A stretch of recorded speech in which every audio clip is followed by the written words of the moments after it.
اچھا، اسی میں علی بھائی ضمناً ایک سوال ہو جائے کہ یہ جو حضرت علی علیہ السلام نے جو حضرت فاطمہ کی وفات کے بہت عرصہ بعد بھی اپنے بچوں کے نام رکھے ہیں، یہ تاریخ میں ملتا ہے ایسی چیزیں کہ ابو بکر، عمر، عثمان نام رکھے ہیں، بعد میں ائمہ بیت سے ایسے نام منسوب ہیں ان کی اولادوں سے، تو اس پر اہل تشیع و حضرات جو ہے وہ ایک بات کرتے ہیں، وہ کہتے ہیں جی یہ نام عرب میں کامن تھے اور یہ تو کوئی دلیل آپ لوگوں کے پاس نہیں ہے، ایسے نام عرب میں کامن تھے، آج چلو ایک بات بن گئی ہے لیکن اس وقت تو لوگ رکھ لیا کرتے تھے۔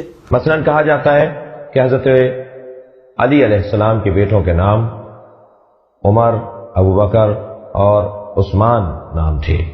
شہدائے کربلا میں بھی ابو بکر، عمر اور عثمان کے نام سے شہدائے کربلا کے تعداد موجود ہے۔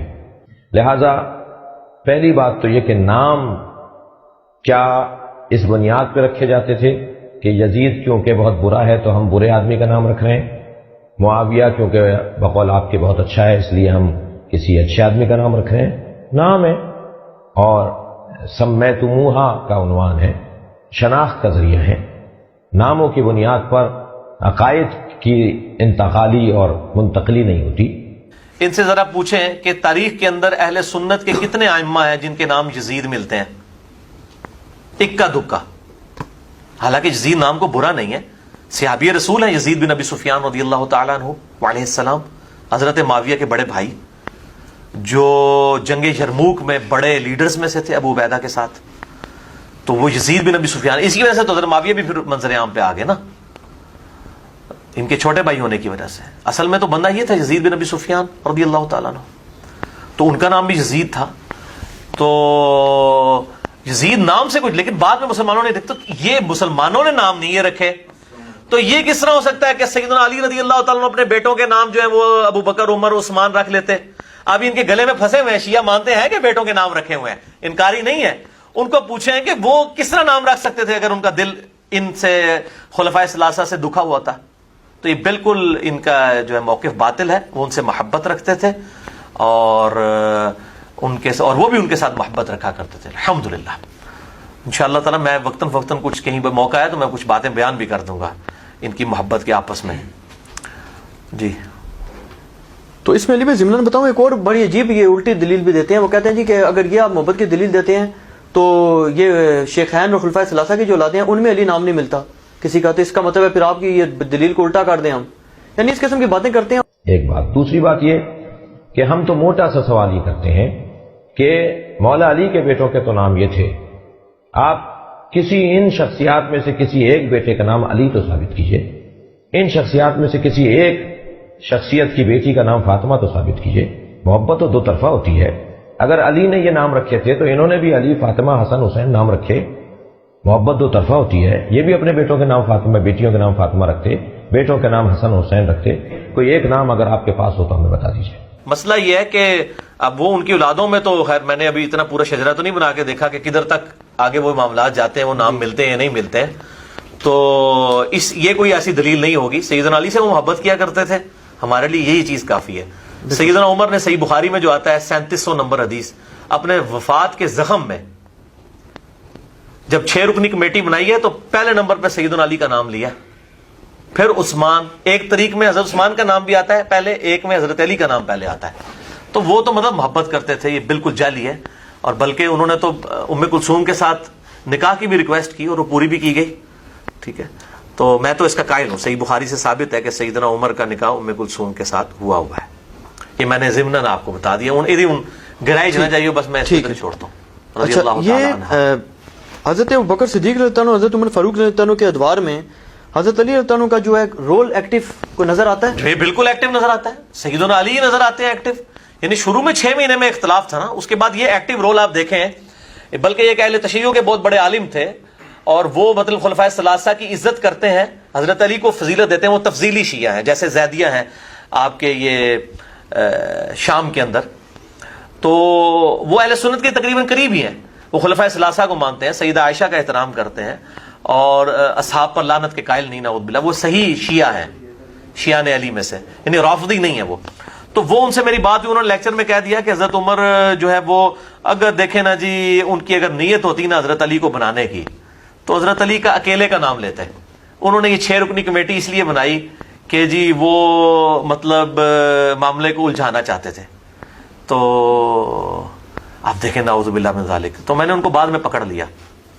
اب میں نام نہیں لیتا, آپ کو پتا ہے جن کا کل فون آیا تھا, جی ٹھیک, انہی کی بات کر رہا ہوں میں.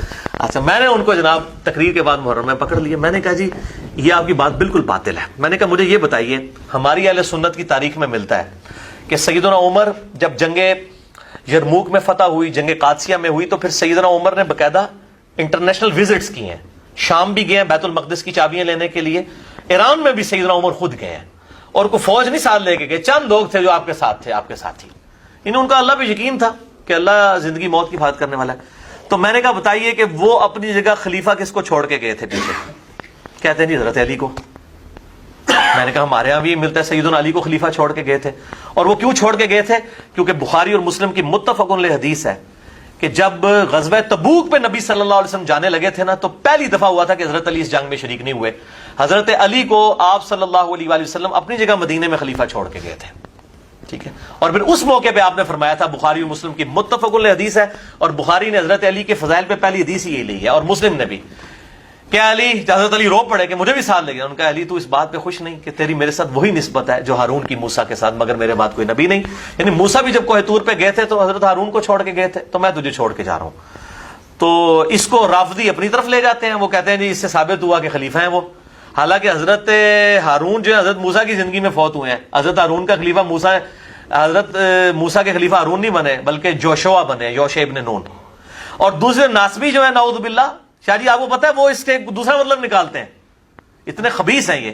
وہ کہتے ہیں جی اس سے پتا چلا کہ جیسے حضرت موسیٰ چلے گئے اور ہارون کو چھوڑ کے گئے تو پیچھے امت میں اختلاف پیدا ہو گیا, تو علی کی وجہ سے پیچھے اختلاف پیدا ہو جائے گا. دیکھیں, تو میں وہ حدیث بیان کی کہ اب وہ حدیث تھی کہ مجھے, یعنی سیدنا عمر فاروق رضی اللہ تعالیٰ عنہ, اس حدیث کی بنیاد پہ جب رومن امپائر فتح ہوئی یا پرشین امپائر فتح ہوئی, تو وہ اسی لیے حضرت علی کو خلیفہ بنا کے گئے تبوک والی سنت پہ. اگر پھر میں نے ان کو کہا اگر اس دوران سیدنا عمر شہید ہو جاتے تو آٹومیٹکلی حضرت علی خلیفہ ہوتے. تو بدنیتی کہاں سے تھی؟